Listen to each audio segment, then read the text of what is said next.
in a country where the opposition parties don't know how to play their role, journalists and bloggers will always feel the heat from the ruling party. You see, this man, Rufai Oseni, needs to be protected. He needs to be supported. He needs the masses' support. I know that a lot of people, especially the ruling party, the APC, they are not happy with him. And if they are not happy with him, meaning there is something he's doing right. Yes, if they are not happy with him, meaning there is something that he is doing right. Because in Nigeria, as we know it, if people are coming to TV station, we have a traditional way of giving them the questions that they are going to answer. But that is a bad way of practicing journalism. Somebody is coming to your television station and you will write out questions that you are going to ask the person.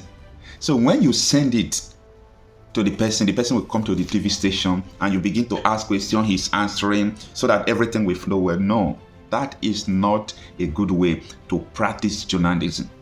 So if you give people questions that they are going to answer, definitely meaning it's not an interview. People are upset because if they come to national television, their agenda is to defend the government. And you cannot defend a government that is not doing well without lying. So what they do is that they will lie. They will misrepresent the fact. And that is where they are having problem with Rufai Oseni. So when you are misrepresenting the fact, you are lying, saying, trying to defend the government, then you will see questions that are very tough from these journalists. And people are saying, he's not respecting the guests, he's not respecting them because he's asking them tough questions. And when you look at all these people complaining, look at the questions they ask them. It's not a question that's supposed to generate controversy. Like the recent interview that caused controversy that made Yul Edochie to begin to call out Rufai, saying, Rufai, you are this and that. The question Rufai asked the man was, you are misrepresenting the fact. You say Tinubu did not just remove fuel subsidy. But in his speech, the day he assumed office as the president, he made one statement, subsidy is gone. That was just the statement he made. And after 2-3 months, they saw that removing subsidy is something that will bring hardship to the people, that fuel is supposed to even be more than 1,000. So when that happened, they now have to begin to pay for subsidy because the landing price of fuel now is almost $800. So fuel now is about 640 naira per liter. So if the landing cost is about $800, which is about 900 to 1,000 naira, and fuel is selling for about 640, meaning the federal government have subsidized the fuel without the knowledge of her citizens, without the knowledge of people who were clapping that they have removed subsidy. And when you don't have a good plan and you copy other people's campaign plan and all those things, this is what you will always see. When Tinubu removed this subsidy, a lot of people were saying, even Atiku said he will remove the subsidy, even Peter Obi said he will remove the fuel subsidy. But there must be an empirical facts, data, that if we remove this fuel subsidy, we are going to have so money, and this is what we are going to do with it. So, what is going on is actually not good. Omoyonde Showore wrote yesterday. He said, there must be something Rufai Oseni is doing so well that is upsetting the present Asiwaju Bola Ahmed Tinubu regime. Kudos. Now, I want to elaborate what he said. There is something Rufai Oseni is doing well that is upsetting the regime of Bola Ahmed Tinubu. You see, Tinubu's regime, they are very good at buying up people. And like that though, they don't like too much opposition. They keep on bribing people. When you see the likes of Reno Mokri and other people who are now trying to sing the praises of Tinubu they have condemned before, you know that something has gone wrong underground. A brown envelope has passed through their paths. This is what Nigerians must understand. And that is why I'm saying that this comrade, I call him an activist, not just a journalist, Rufai Oseni, needs our support. He needs our support. If we do not support him, the heat will be too much for him. I came across this one from Dende Momodu. He say, I have read a lot of articles, essays, comments, and commentaries about Rufai Oseni's style of interviewing guests on Arise News television. Majority of them have been quiet, venomous, and downright acerbic. Does he deserve to be criticized? Why not?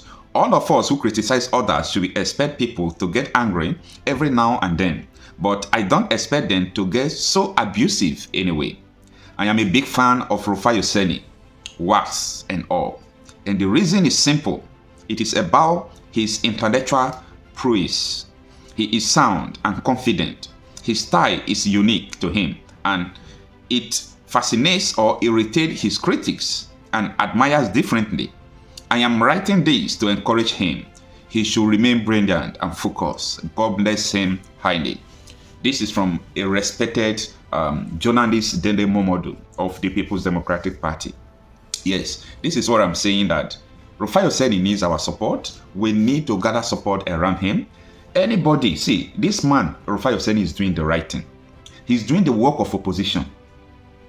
So anytime people are raising their voices against him, especially the APC people, Nigerians, the masses, should know that if we keep quiet by not shutting them down, they will continue to attack this man to the extent that there will be a possibility of him losing his voice. But I know that will never happen because I love his courage. He's courageous and he knows what he's doing.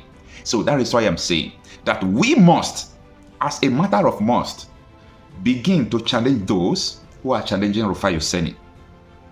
If anybody calls that man, the masses should face the person. If anybody is dragging him, the masses should drag the person. As it stands now, that is how it's going to be.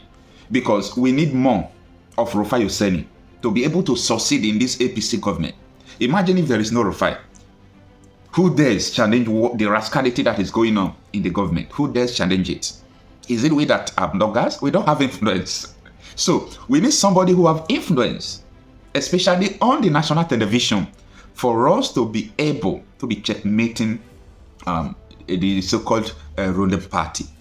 And I do not blame people attacking Rufai Oseni. I blame the opposition party, as I said before. Imagine if things are going on, PDP will keep quiet, including Labour Party. They should learn how to play opposition politics. They should learn from APC on how to play opposition politics. Every time and then I talk about what really happened before 2015, before APC took power, what they did, the kind of rally, the kind of protest, the kind of criticism they threw at Jonathan's government. That is what we are prepared to do to them, because that is the beauty of democracy. We cannot keep quiet and allow everything they are doing to be, to be going free. They cannot go free with every rascality they are doing. And that is why I am saying it every minute, every day. This Rufai Oseni needs our support. Thank you.